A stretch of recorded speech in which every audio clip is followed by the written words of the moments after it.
Buenas noches, ¿cómo le va? Arrancamos Punto de Partida, una nueva emisión como todos los martes. Mi nombre es Ramón Indarda, así que gracias en serio de estar del otro lado. Junto a mí, a mi derecha, la querida Eugenia Mucio. ¿Cómo andas, Eugenia? ¿Bien? Muy bien. ¿Bien? ¿Cómo bien, va por eso? suerte. Bien, rodeada de niebla Bien, me gusta. Sí. de que hoy hubo en la ciudad. ¿Cómo te está yendo la primera mañana? ¿Arrancaste Duro. En CNN Radio, de 7 a 10 con Hernán Harris. Dormir poco. Dormir poco, pero la verdad es que el programa está bueno. Bien, bien. Estuve Sí, viendo algunos cortes. bueno, sí me levanto a las 5 de la mañana, Como tiene que pero como tiene que ser, como cualquier laburante. Como tiene que ser. Al pedo pero temprano, decía un tío mío. Exacto. Como tiene que ser. Bueno, muy bien. En buena hora, que sea con... Está bien, es un buen horario primero. Es un gran horario, la verdad es que estoy contenta. Es un buen horario. Bueno, muy bien. Aquí en Punto de Partida, el streaming de cada martes, tenemos un programa picadito. Antes, obviamente, las redes sociales, claro. Te puedes suscribir a nuestro canal en YouTube, que es @noseasneutral. Y también nos puedes seguir en Instagram, nos encontrás como No Seas Neutral. Lo mismo que en Twitter, donde hacemos un hilo de cada momento, de cada segmento que tenemos. Entrevistas hoy, por un lado, lo importante, lo que está pasando en el INTI y en el INTA. Son dos organismos muy importantes y va a estar con nosotros Ariel Pereda, que es director nacional del INTA, y Jorge Schnivelli, ex vicepresidente del INTI. Y después nos vamos a meter en la política económica, en la política electoral, con Joaquín de la Torre, ex intendente de San Miguel, hoy senador bonaerense, y tenemos economía en 2 pasos. Tenemos economía en 2 pasos. Muchas preguntas sobre el dólar. Me gusta. Así que si tienen preguntas de eso también la semana que viene, también podemos hablar. ¿Por qué gobernar a la Argentina es? Gobernar al dólar. Gobernar al dólar. Bien, breve corte y ya vamos con la primera entrevista del día. A ver.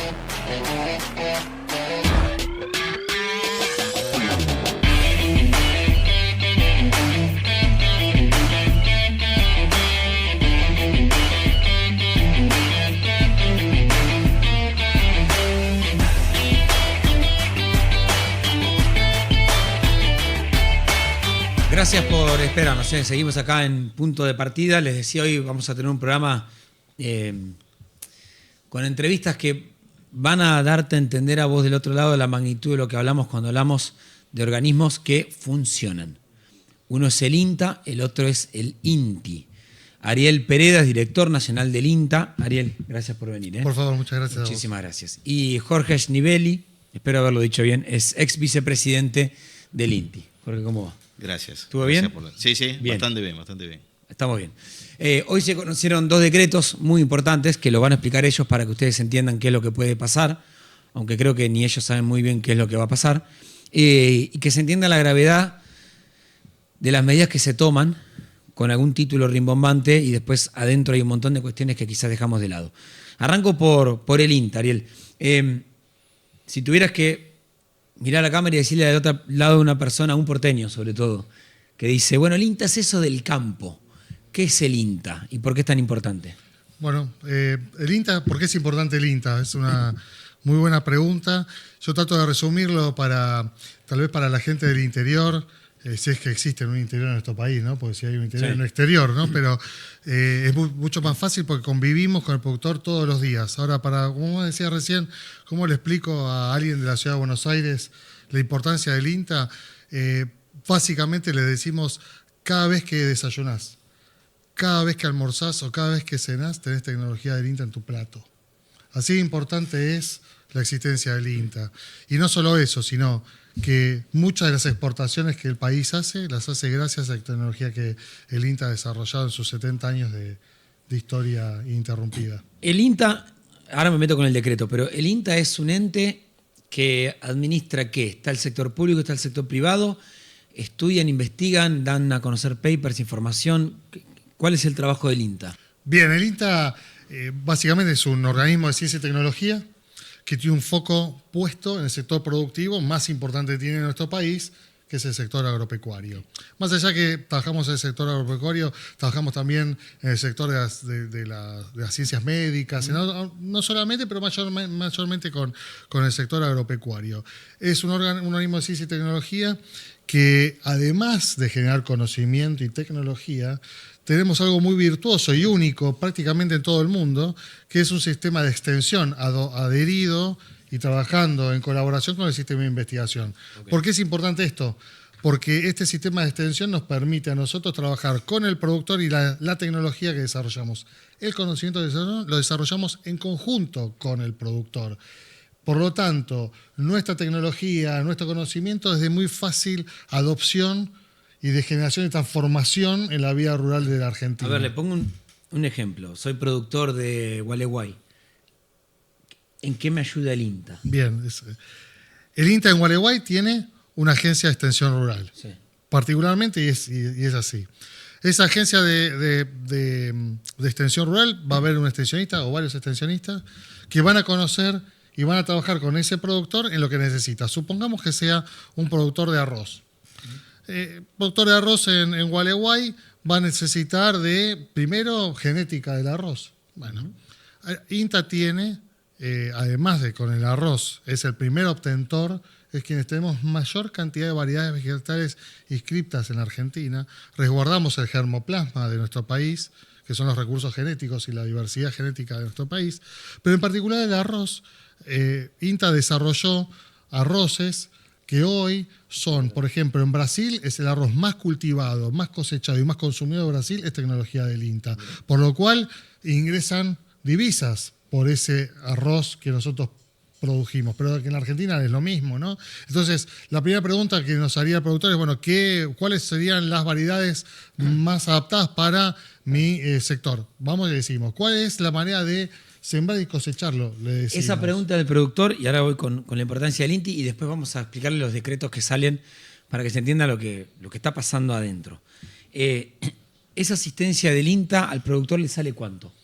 Gratis. Okay. Gratis, en principio es gratis, pero nosotros trabajamos con el sector privado y conveníamos con el sector privado. Supone que es una empresa, no es un productor que necesita una mano para arrancar una producción, entonces se acerca al INTA y nosotros lo acompañamos. Pero incluso nosotros generamos convenios, asistencias técnicas en los cuales el privado invierte. De hecho, para que la gente sepa, de cada 100 pesos que el Estado pone para generar el trabajo que hacemos en el INTA, ¿no? Sí. Pone 100 pesos, el INTA captura por estos servicios que presta, por regalías del arroz que genera u otros desarrollos, por proyectos internacionales, por convenios con otras empresas, 240. Sí. Por cada 100 pesos que el Estado pone para las actividades del INTA, el INTA per se consigue 240, con lo cual siempre decimos que no es un problema que estamos viviendo, un problema presupuestario. Estamos poniendo es un problema de concepto institucional, de qué instituciones queremos, para qué desarrollo de qué país queremos, ¿no? Básicamente pasa por ahí. Por eso ahora después vamos a ir con el detalle del DNU, para que los que están dentro del organismo nos expliquen. Eso es el INTA, a muy resumidas cuentas, y ahora vamos a meternos un poco más también en personal, trabajo, la historia y por qué Federico Sturzenegger dice lo que dice. Del otro lado se puso de manifiesto lo que estaba pasando en el INTI. Jorge Schneebeli, como dije, ex vicepresidente, digo bien, del INTI. Jorge, a ver, ¿el INTI qué es? A ver. Bueno, a ver, vamos a tratar de resumirlo, digamos, porque el INTI tiene la complejidad que trabaja para la variedad de industrias que pueden existir. Entonces puede ir desde la biotecnología a la mecánica o de la electrónica a los alimentos. El INTI asiste a la industria, acompaña a la industria, ¿sí? Últimamente se está hablando como de una competencia, en realidad el INTI trabaja con la industria, e incluso la característica que tiene el INTI como organismo de metrología, todo lo que se mide, todo lo que se tiene que desarrollar, tanto en el ámbito industrial como en el legal, pero también en la investigación, requiere que el INTI asegure que lo que vos estás midiendo, por ejemplo, se mida bien. Entonces, con nuestros primos del INTA, que también son intianos, se llaman intianas como nosotros, cualquier desarrollo que se hace para garantizar cumplir determinada normativa o medir, es responsabilidad del INTI generar esas comparaciones y que esas comparaciones además sean reconocidas a nivel mundial. En el ámbito alimenticio, el INTI trabaja mucho en desarrollar lo que es el agregado de valor a la producción primaria y demás. Pero también todo lo que tiene que ver con la industria láctea, la forma, que también es un sistema que es único, digamos, acá, por la calidad y reconocido en el mundo, el que produce leche y el que fabrica determinado derivado de leche y demás, se basa en los patrones desarrollados por Inti Lácteo, que está en Rafaela. Entonces, la complejidad que tiene una institución como el INTI, que está asociado a asistir a la industria, a desarrollarla, requiere también que nosotros estemos un pasito adelante para poder transferir eso y poder acompañar, ¿no? Ahí Sí. quizás en estas actividades que hacemos, similares a la del INTA y demás, el INTA muchas veces genera conocimiento que es de apropiación colectiva. El INTI tiene la característica, por la característica industrial y demás, es que muchas de sus acciones son de apropiación colectiva, son para un sector y demás, pero en muchos casos es desarrollo de cuestiones puntuales uno a uno. ¿Está bien? Son de particularidades de cada empresa, de cada particular. Y después, por supuesto, que esta articulación con otros organismos, ni hablar, con el INTA tenemos muchos lugares que compartimos, que son predios del INTA donde el INTI está establecido, plantas piloto y demás que te permiten a una industria desarrollar un producto, probarlo antes de cometer ese error en una producción. Con lo cual esa articulación es muy útil para todo lo que tiene que ver con el desarrollo. ¿Y qué está haciendo el gobierno con los decretos? Digo, porque están cerrando el INTI y el INTA, lo están modificando, lo quieren, diría Sturzenegger, reordenar porque está con una superpoblación. Voy primero por el caso del INTA. Gracias. Hay una palabra que usa el gobierno constantemente para estos procesos, que es la palabra modernización. Entonces decimos bien, no tenemos ningún problema con eso. De hecho, el INTA no es el mismo INTA de hace 70 años, ¿no? Venimos cambiando. De hecho, nosotros nos planificamos cada 15 años, nos revisamos cada 5 años. De esa planificación, esa revisión, participan los productores, participa la academia. O sea que estamos acostumbrados a revisarnos, a modernizarnos, no tenemos problema con eso. El tema es cuando suceden estos procesos donde entendemos una modernización prepotente, donde no hay espacio para el diálogo con el gobierno, no hemos tenido ningún diálogo de ida y vuelta por explicar cuál es la importancia, qué es lo que hacemos, qué estamos dispuestos a mejorar, dar un espacio de trabajo conjunto para poder salir mejor. Nosotros entendemos que con estos decretos la búsqueda está clara, después del decreto que hoy se publicó. Claro, interpretame el decreto. ¿Qué es lo que está haciendo el gobierno con el decreto? Lo que está haciendo el gobierno con el decreto es centralizar las decisiones, Okay. desarmar el concepto federal que tiene el INTA, que también lo tiene el INTI. Como ¿Centralizarlo decía en quién? Perdón que te vaya interrumpiendo No, para que quede está bien claro. perfecto. La idea es centralizar las decisiones sobre lo que se hace en el INTA en una persona, que es el presidente, se denomina ahora el presidente del INTA, que va a ser una figura casi autocrática, que no va a tener que ir a un consejo directivo conformado por un sinnúmero de asociaciones de productores, de academia, de gobierno, sino que va a definirlo y va a ser una consultora, ese consejo consultor, ese consejo técnico, va a ser un lugar donde se va a ir a consultar las decisiones, pero la decisión la toma el presidente, que tiene rango de secretario, que refiere directamente al Ministerio de Economía en este caso. Me pongo en abogado del diablo. Mirá, la verdad, Ariel es lo que tenemos que hacer. Es una decisión vertical, el Poder Ejecutivo toma una decisión, supongo que esto va a ser a cargo de Economía. Correcto. Y ustedes nos darán su visión y el ministro de Economía decidirá. Claro, por eso digo, es una mirada autocrática. Para un organismo de ciencia y tecnología como es el INTI, como es el INTA, lo que necesitamos son políticas de mediano y largo plazo para poder generar el conocimiento y la tecnología. Ahora hay un gobierno con un color político puntual. Dentro de 2 años, tal vez, si las elecciones cambie, va a haber otro, bueno, no cambiará esta vuelta, pero en algún momento va a cambiar, pues vendrá otro con otra idea, con la misma mirada autocrática, y va a terminar de decir otro rumbo. Y después de 4 años, otro rumbo. Y no se puede generar tecnología y conocimiento, no se puede desarrollar el país que decís, de esa manera. A lo largo de las décadas, el INTA, a pesar de los cambios, mantuvo cierta coherencia de política de Estado de hacia dónde tenía que ir junto con productores. No termino de entender por qué las entidades agropecuarias o el mercado no le dicen al gobierno, hey, esto funciona. Bueno, lo ha dicho. La mesa de enlace lo ha dicho, se ha juntado con el secretario de Agricultura, ha pedido incluso los que conforman el directorio del INTA, que hoy son la mesa de enlace, el grupo de productores ACREA, las facultades de veterinaria, la facultad de agronomía, o sea, la academia, sí. Todo eso en mayoría y en minoría del gobierno. Bueno, estos 7 representaciones pidieron una reunión con Sturzenegger antes de, o sea, sabiendas que estaba por salir un decreto, y Sturzenegger nunca los recibió. Con lo cual digo, hay intenciones de demostrar que es necesario el INTA.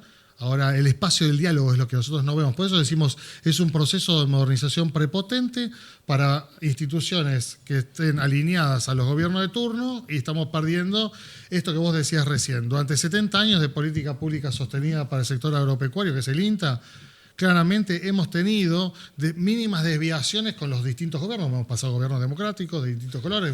De facto, ha habido movimientos, pero esos movimientos han sido contenidos para que no sean muy abruptos. Ahora vamos a estar constantemente cambiando de rumbo con cada gobierno distinto. Ahora después te quiero preguntar el tema presupuesto y sobre todo algunos hitos que me cuentes del INTA para que se entienda. ¿Y en el INTI qué? ¿Es similar o qué propone el decreto? No, a ver, es similar al INTI. Lo que hacen es lo centralizan, dependiendo como una oficina, digamos, no está claro si es una dirección o una subsecretaría dentro del ministerio.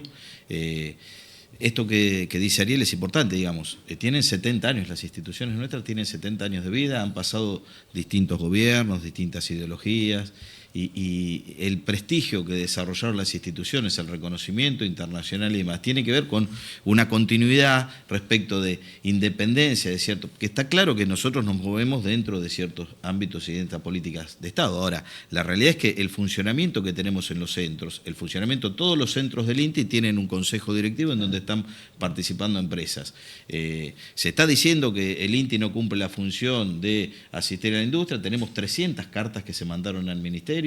La UIA se manifestó de la importancia del INTI. Si no son ellos que son los beneficiarios y los que nosotros, para los cuales nosotros desarrollábamos, trabajamos y demás, que manifiestan la preocupación por lo que está sucediendo en el INTI, ¿quiénes serían? ¿No?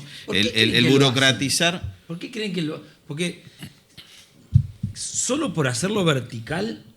¿Por qué? ¿Por qué tan, yo creo que, digamos, la ignorancia a veces se manifiesta no solo por el no conocimiento, sino por el no querer entender cuál es la problemática y entenderla claramente. Si yo además manifiesto mentiras claras respecto de las situaciones, bueno, es muy difícil. Así como dice Ariel y demás, nosotros también hemos invitado a que vengan a la institución a conocer muchas de las cuestiones que dicen que no son verdades. Entonces, bueno, puede ser parte. La verdad que es parte de una política de cómo te vas a desarrollar. Ahora, aún cuando uno tenga vos pensás, yo entré en el INTI becado cuando tenía 19 años, como un premio por la escuela. Y hice toda mi carrera ahí, yo soy docente universitario, enseño para ingeniero, para desarrollar industria local. Yo quiero desarrollar capacidades de industria local. Pero aún cuando vos tengas una mirada de solo materias primas y demás, todo eso lo tenés que medir, lo tenés que controlar, porque son recursos humanos que son ingresos que lo vas a tener. Nosotros trabajamos para desarrollar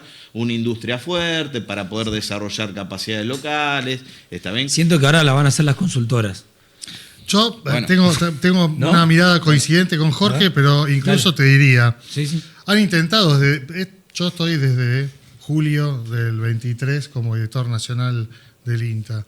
A partir de diciembre del 23 siempre el pedido fue el mismo, ¿no? De una chique fuerte en la cantidad de personal, una chique fuerte respecto de la estructura del INTA. El INTA es la institución nacional con mayor capilaridad territorial del país. Estamos en cada pueblito de la Argentina, vas a encontrar una agencia de extensión rural como la de Gualeguay que me preguntabas antes. Eso, desarmarlo, ¿por qué? Porque hay una intención de una competencia privada respecto de los sistemas de extensión.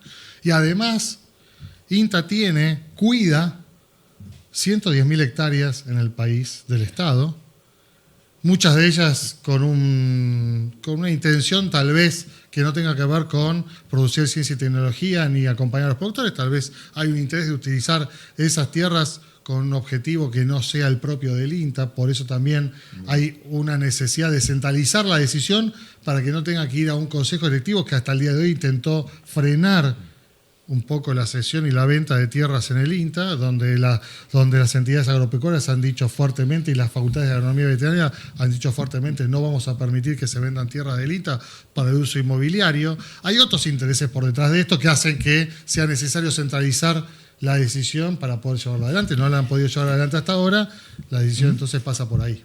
Sí. Nosotros, digamos, también no tiene ninguna lógica respecto. Imagínate que el INTI, una de las características que tiene, incluso tiene un instituto de calidad industrial junto con la Universidad de San Martín, donde forma gente de posgrado y demás, la mejora continua, el desarrollo digamos, permanente, ¿está bien? El INTI ya perdió en los últimos 18 meses 700 personas, ¿está bien? 700. Es el 25% del personal, ¿no? Nosotros tenemos hoy 2.300 personas en el INTI. El impacto que tiene eso, yo estoy en el INTI desde el año 89. Sí. ¿Está bien? Vivimos la situación del 90, nosotros pasamos de 1.500 personas a 850 personas.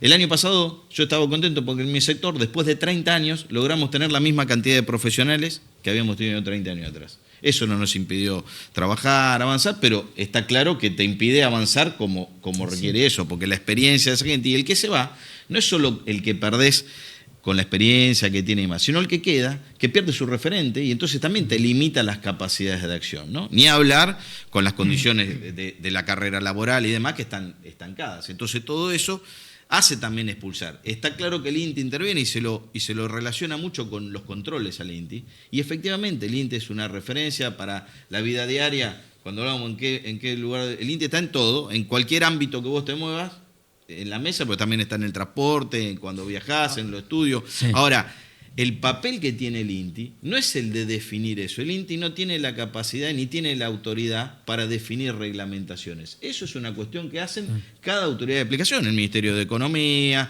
la Secretaría de Comercio, la Secretaría de Industria, con lo cual el argumento que el INTI lo único que hace es generar ámbitos de control es mentira, digamos, porque nosotros no lo podemos hacer. Nosotros somos una caja de herramientas, yo que vengo de la mecánica, digamos, es una caja de herramientas para, por supuesto, la industria, para, por supuesto, otros organismos públicos y privados, que simplemente lo que hacen es tener una referencia para poder desarrollar mejor sus actividades. 2.300 personas en el INTI, dijiste. Sí. ¿Y en el INTA cuántas? En el INTA hoy somos 6.000, un poquito más de 6.000 trabajadores y trabajadoras.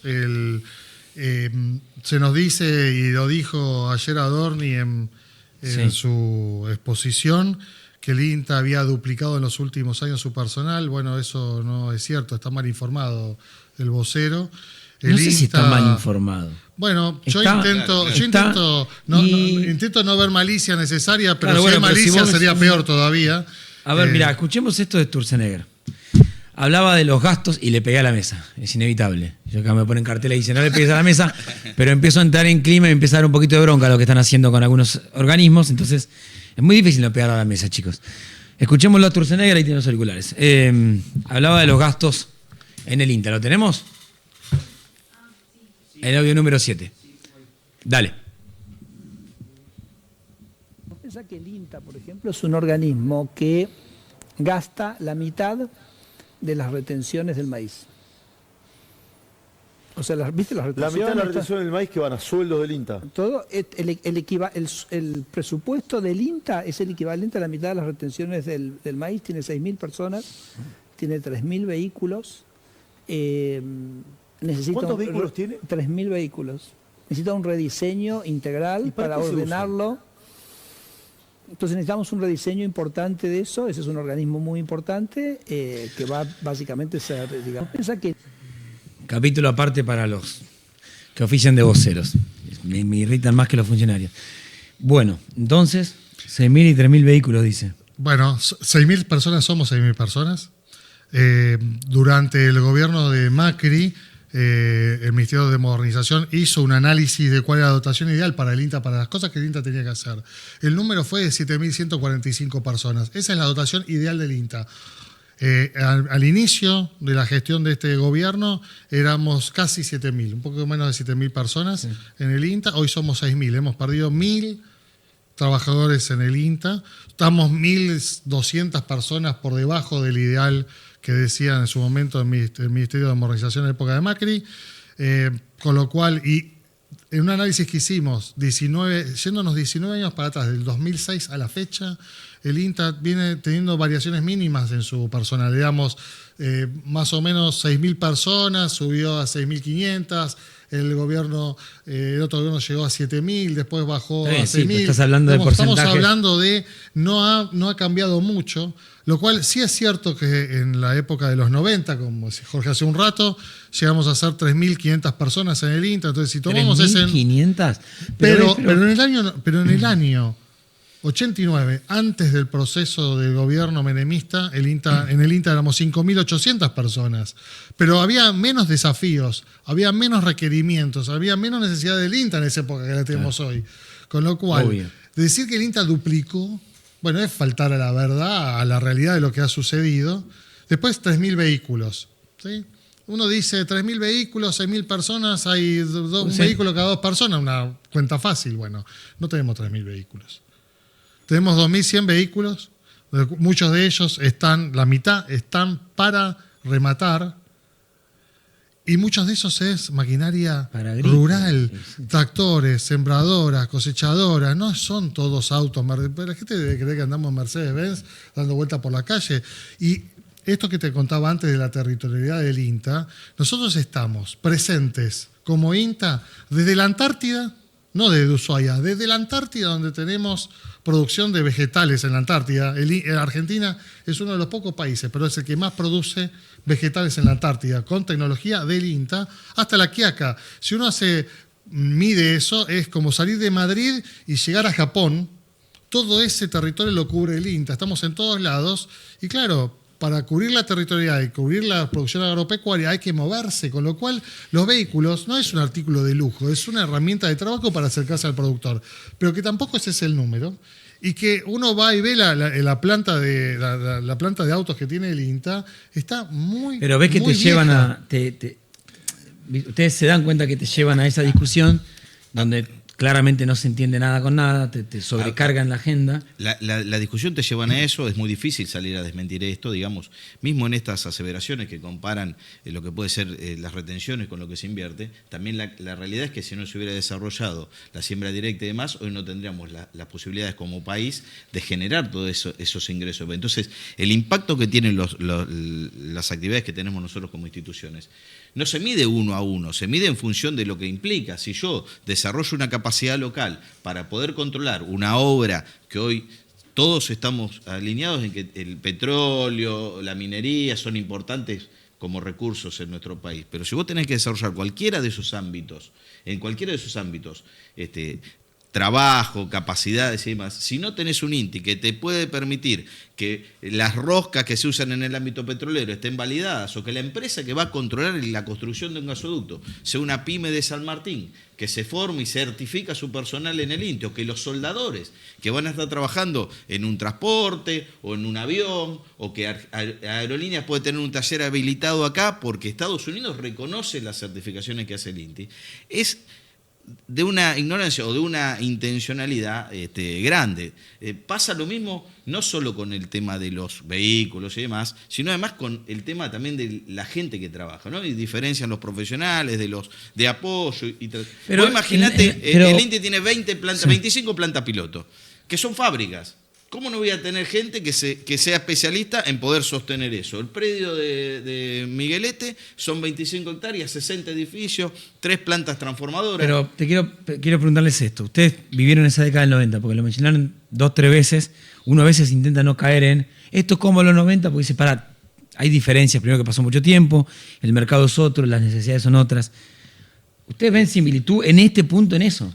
De vuelta, hay cosas que son similitudes. Ahora, la verdad que vos me preguntás en el INTI había una cuestión de mirar a ver qué generabas, qué no generabas, que eso no es una medida, digamos, que debería ser, digamos, puede haber similitudes en eso, pero también se desarrollaron ciertas capacidades en todo lo que es calidad y demás, porque había un interlocutor que entendía la importancia de eso. Después había un criterio en donde vos decías, bueno, trabajo como simplemente una empresa de servicio, y entonces esa no es la finalidad de la institución, o pienso en desarrollar la industria. Bueno, pero hacer esto... Ahora, hoy, si vos, digamos, hoy lo que se plantea es que estos organismos no tienen sentido, digamos. Están no cumpliendo la función, no sirven para lo que tienen que servir, con lo cual es más grave, y además desde planteos que no son ciertos, planteos y análisis que no son válidos, y que además se intencionan para que la discusión se desvíe a discutir si tenemos 2 o 3 vehículos más.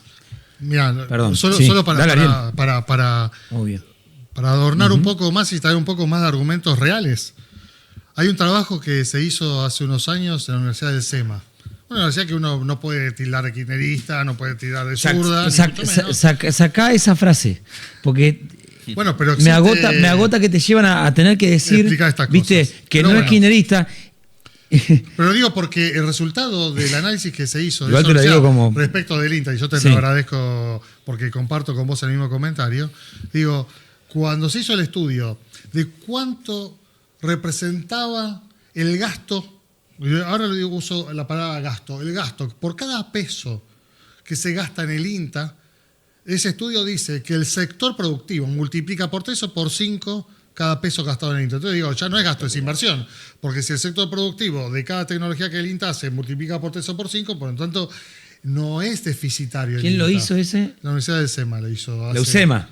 Sí, No, exactamente. de donde salen muchos funcionarios que hoy el gobierno por eso lo destaco. Por eso, está bien. lo destaco, digo, Ok. del mismo lugar de pensamiento, entendemos que el INTA o el INTI son instituciones Bien. que generan valor, agregan valor a un concepto de desarrollo del país. Ahora, si hablamos de reprimarizar la economía, si hablamos de no queremos industrializar, no queremos agregar valor a nuestro producto que nosotros desarrollamos en nuestro país, bueno, también hay una mirada ideológica respecto de para qué están estas instituciones. Y estas instituciones se generan en un momento en el cual el desarrollo del país era una meta. Yo digo, en el año 56, Eso, cuando el ¿qué INTI año- y el en qué año- INTI en qué se año fue? fundan, En en el 56. 57 el INTI. 57 y 53, casi en la misma época. Para avisarle a Turcenega, no fue un gobierno peronista, que se quede tranquilo. No, Por eso. No, de hecho, era Por un eso. gobierno de facto. Por eso, para Pero que... había una mirada de Ok. desarrollista Sí. del país. Total. Y en ese momento, gente que pensaba la economía como una economía para el desarrollo, y hay todos unos pensadores de esa época que fueron los que instalaron la idea de generar instituciones tecnológicas para el desarrollo de la industria o del sector agropecuario. Bien. Jorge, Ariel, gracias. Gracias a los dos. Gracias por Gracias. la preocupación y la Agradecido. verdad que esperemos que se pueda revertir esto, ¿no? Muchas gracias. Bien, sí, soy muy pesimista al respecto. Bien, breve tanda y nos metemos con la política electoral, que es menos importante que esto, pero bueno, hoy se están discutiendo algunas cosas. Dale.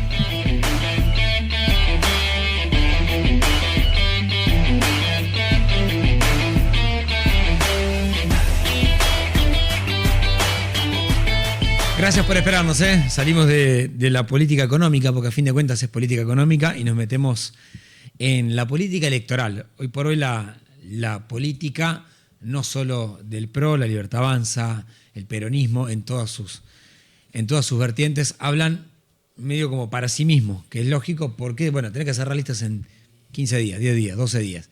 Y encima tenés que cerrar 2 listas, perdón.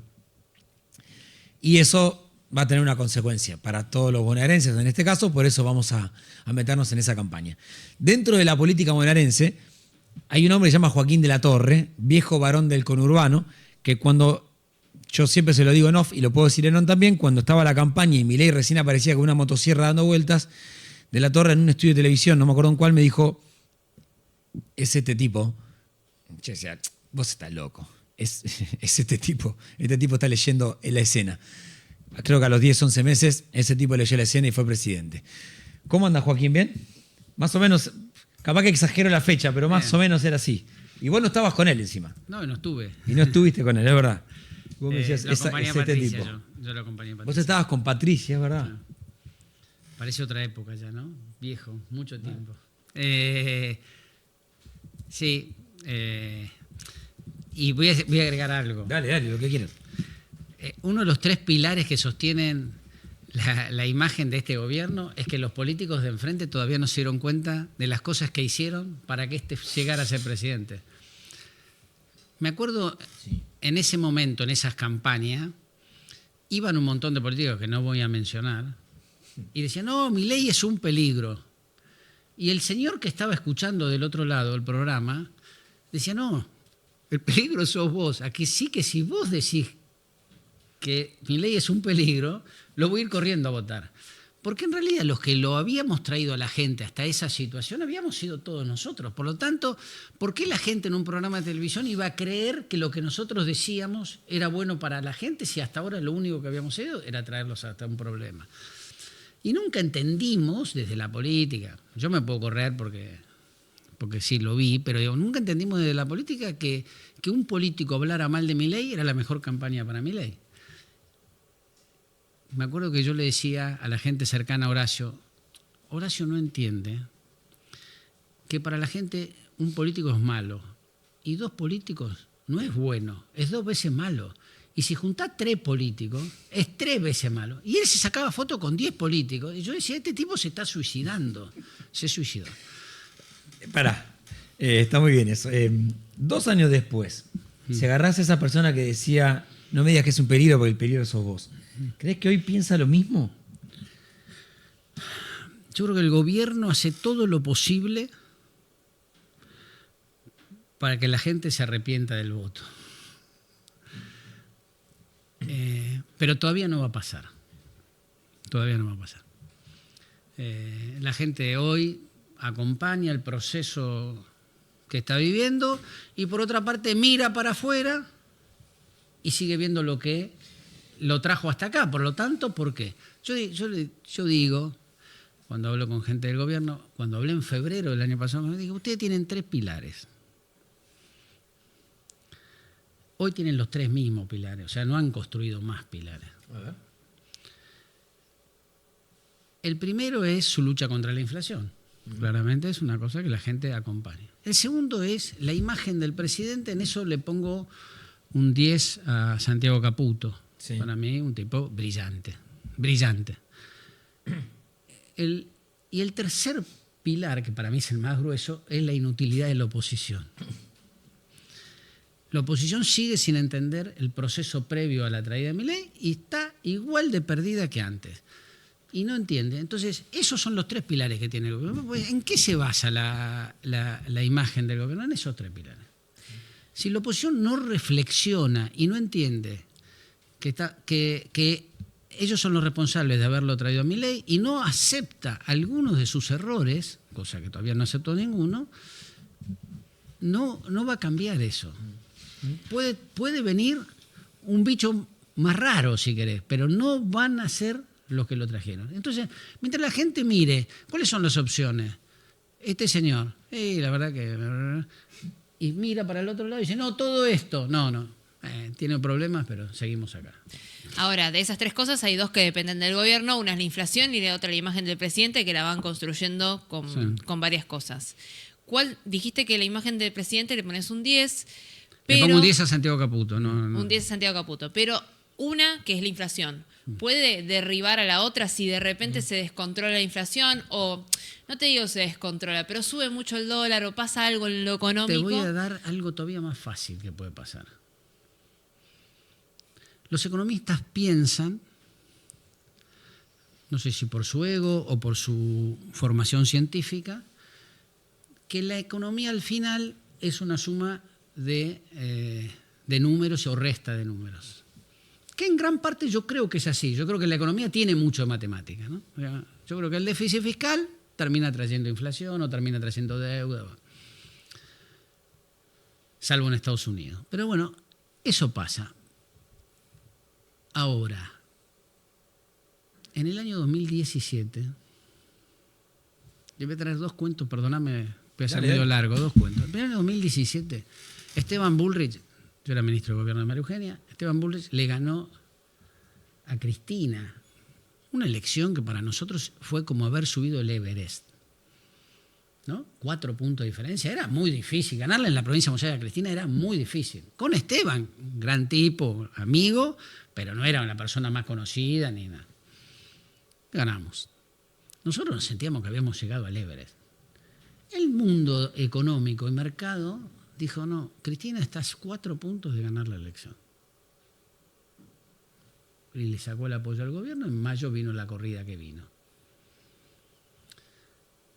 ¿Está bien? Un cuento. Segundo cuento. Nosotros tomamos la decisión.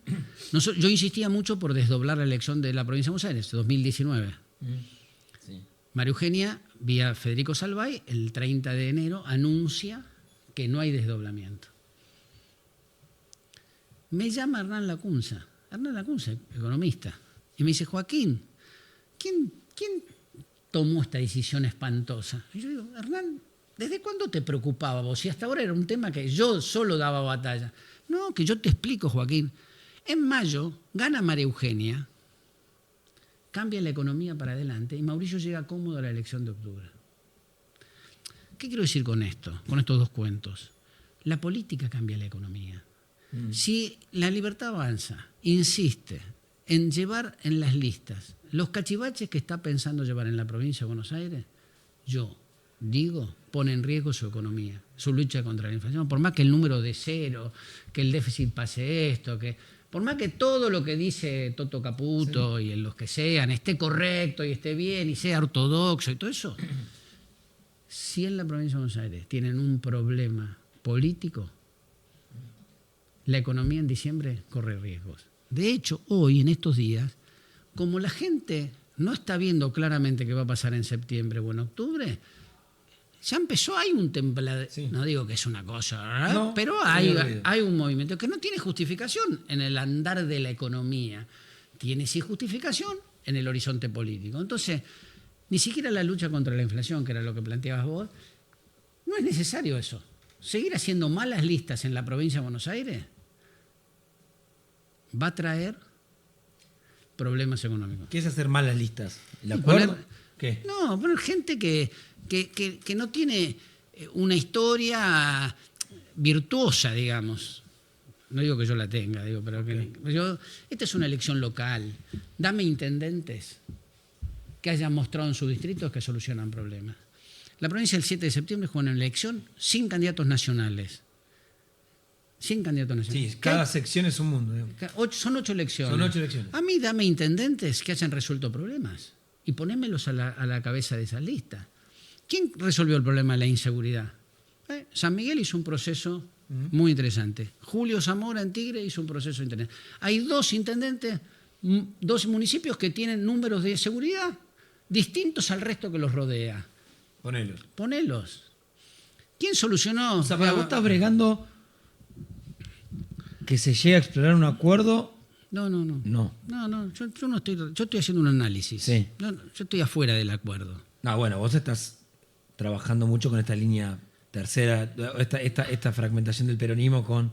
Yo estoy trabajando Zamora, para que la provincia de Buenos Aires pueda tener una elección de la provincia de Buenos Aires.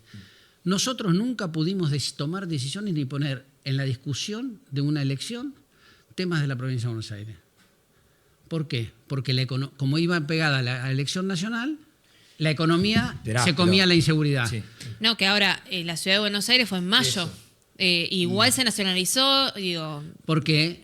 Porque primero fue la primera, después porque Milei hizo todo lo posible para nacionalizarlo, porque Jorge Macri se dejó llevar y arrastrar por eso. Santoro no habló, así que no sabemos, no tuvo responsabilidad.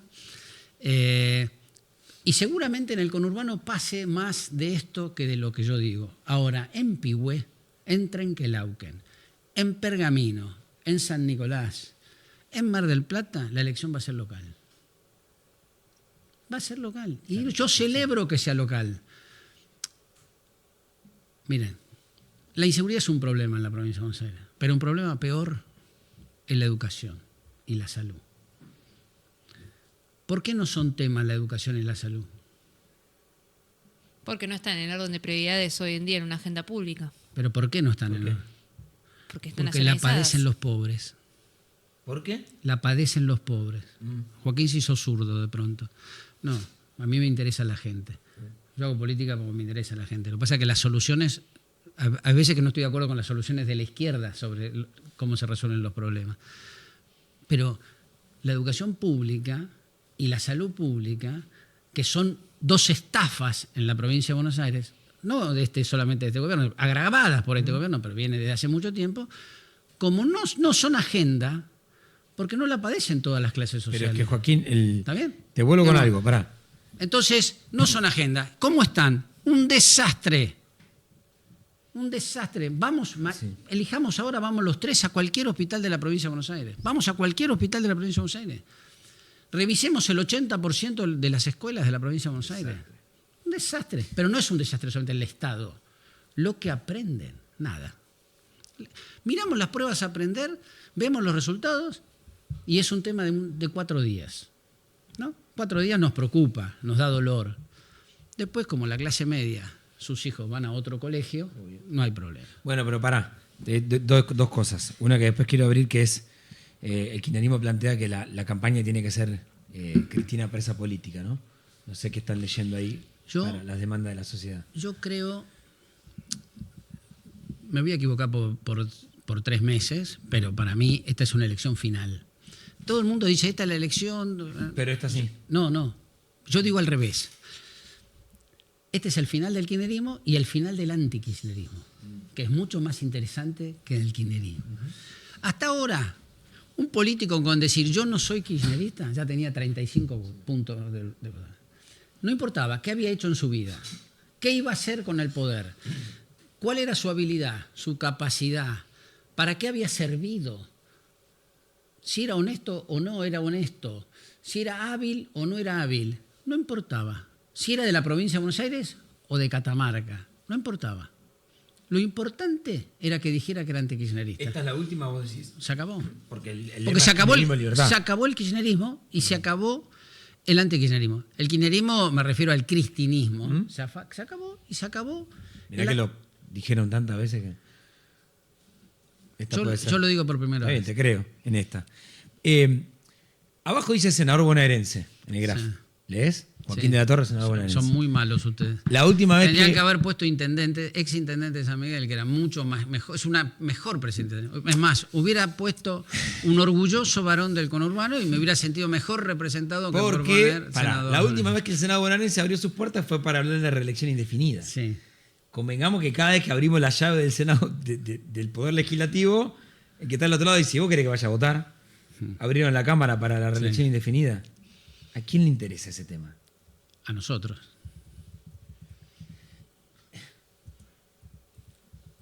La abrimos para votar lo que nos interesa a nosotros. Bueno, y votamos y ya está, no va a salir. Ya está, no salió. ¿Diputado no sale? No, ya ni se empezó a tratar y no se va a ¿Por tratar. qué? Porque no tienen los votos. Porque además repercutió muchísimo lo que pasó en el Senado y la repercusión pública, claramente, y hay un montón de diputados que podían llegar a pensar en cosas, no lo van a hacer. Ya está, no salió. No va a salir. Y a nadie se le ocurrió decir, che, mirá que esto no. Mira, yo te voy a contar. No hay margen para esto. Yo te voy a contar una cosa. A ver. Los argumentos que dio D'Aleto Lo escuché todo, vi la sesión en vivo. Así son que- correctos. Mm. Son los de una persona que entiende el tema.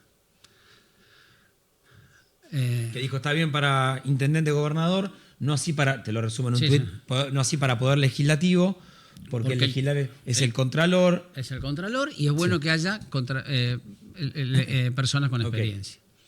De hecho, en ningún lugar del mundo los legisladores tienen límite en su reelección. Tener razón en un momento inoportuno es no tener razón. Digamos, todos los argumentos correctos, como están puestos en un mal momento, que es cuando viene la elección,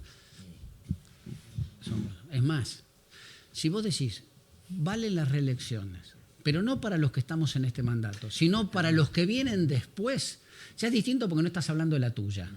Estás hablando de la otros señores que hoy no conoces. ¿Y no lo plantearon a eso? No, pero bueno, claramente no era la intención. Pero bueno, Kikuchi comparó al Senado con... Lo escuchaste a Kikuchi, ¿no? Habló de Winston Churchill. yo les tengo... ¿Qué te pareció cuando lo No, mira, Está bien. hace 3 Lo años... vas a defender a Kikuchi por una cuestión sistémica. No. Ok. Hace 3 años y medio, la ley original de María Eugenia tenía un problema. Que no la había hecho María Eugenia, la había hecho Sergio Massa. Digo, porque también digamos las cosas, ¿no? El malo de Sergio Massa había hecho una ley prohibiendo las reelecciones. Que María Eugenia se sumó. Después lo puso como su haber, pero en realidad el que hizo la ley fue Sergio.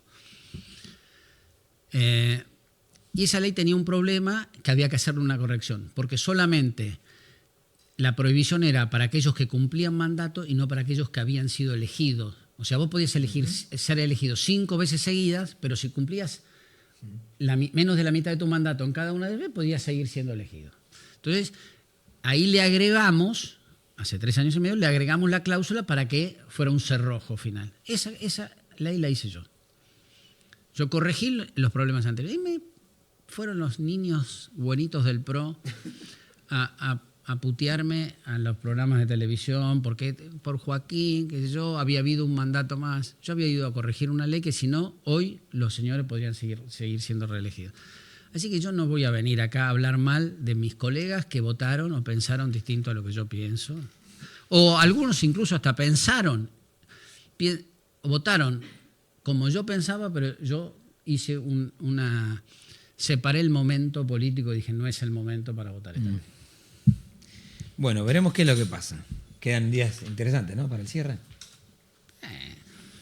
Lo mismo de siempre. Yo ya cubrí tantas. Me siento viejo, ya cubrí varias, ya no me como más la curva. Igual te voy a decir una cosa. Esto está cerrado, te dicen. No está cerrado nada. Igual te voy a decir una cosa. Como nunca se llega con una sociedad política rota. Antes estaba rota la relación de la sociedad con la política, ¿no? Eso ya hace mucho tiempo. Y ahora también está rota internamente la sociedad política. Está muy rota. Está rota. ¿Va a haber acuerdos? Sí, va a haber acuerdos. No va el 8 de septiembre la sociedad política va a tener los mismos problemas que tiene hoy. Es un problema eso. Gracias, Joaquín. No, gracias a ustedes. Gracias por venir. Gracias por la invitación. Nos queda consultorio, ¿no? Nos queda consultorio como todos los martes. Bien. Cortito y llevamos con el consultorio de Eugenia Muxi.